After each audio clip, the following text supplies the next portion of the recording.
अ- uncle ने बोला है हमको करना ही होगा। गार्ड उन्हें रोकने के लिए भागते हुए ऊपर गया। गार्ड एक पेशेंट को पकड़ना चाहा, पर जैसे ही एक पेशेंट को हाथ लगाया, वो पेशेंट बिना सोचे छत से कूद गया और एक एक करके सारे पेशेंट कूद गए।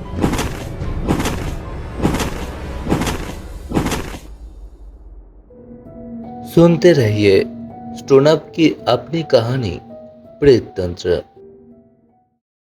सब कुछ नॉर्मल लग रहा था। एक पुराने मेंटल हॉस्पिटल में पेशेंट अपने अपने कमरों में चुप करके बैठे थे।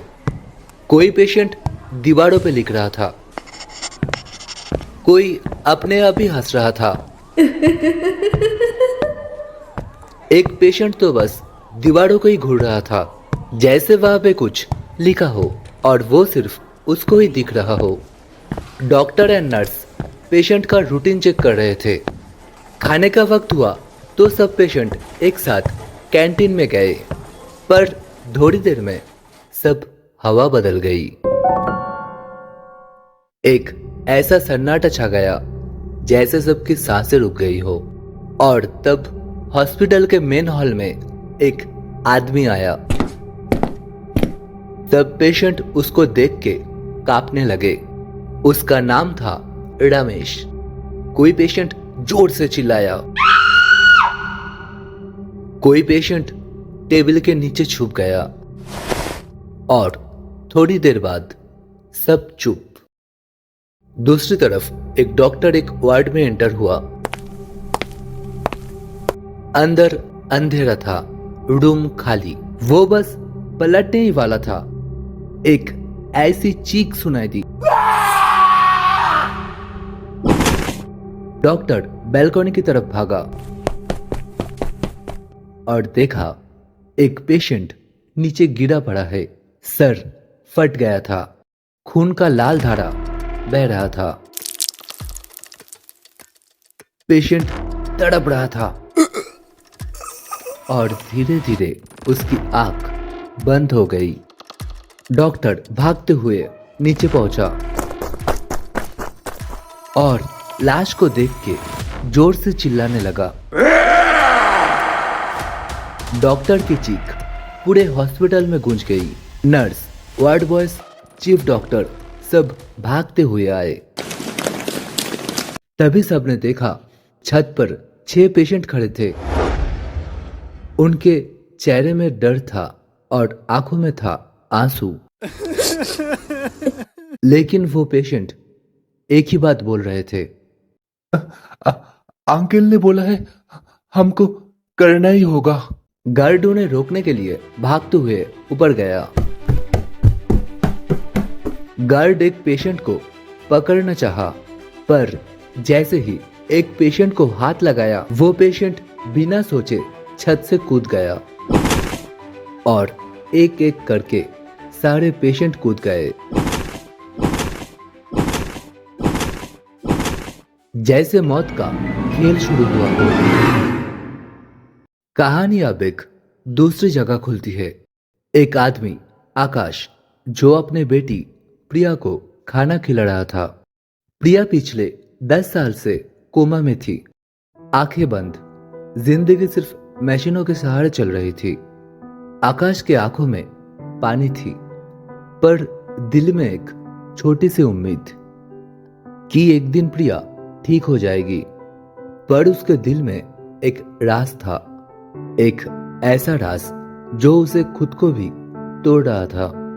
प्रिया को खाना खिलाकर आकाश घर से निकल जाता है और एक दूसरी जगह पे आता है।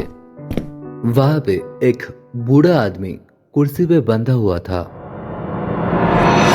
बेचारा बोलने का कोशिश कर रहा था। अरे मुझे छोड़ दो, मुझे बचाओ। आकाश की आंखों में गुस्सा आ गया। उसने बिना कुछ सोचे उस बुढ़े का जबान काट दिया। वो बुढ़ा बस खून उगला और आकाश चुपचाप उसे घूरता रहा। जैसे उसकी सारी नफरत इसी पल के लिए ही बची थी। इधर हॉस्पिटल के कैंटीन में रमेश फिर से दिखाई दिया। वो पेशेंट के बीच खड़ा था, कुछ बोल रहा था और हर पेशेंट उसकी बात सुन के कांप रहा था। पर हॉस्पिटल के नीचे पुलिस आ चुकी थी। वो पेशेंट को समझाने आया था, पर एक पेशेंट उसके सामने आया और उनसे कहा,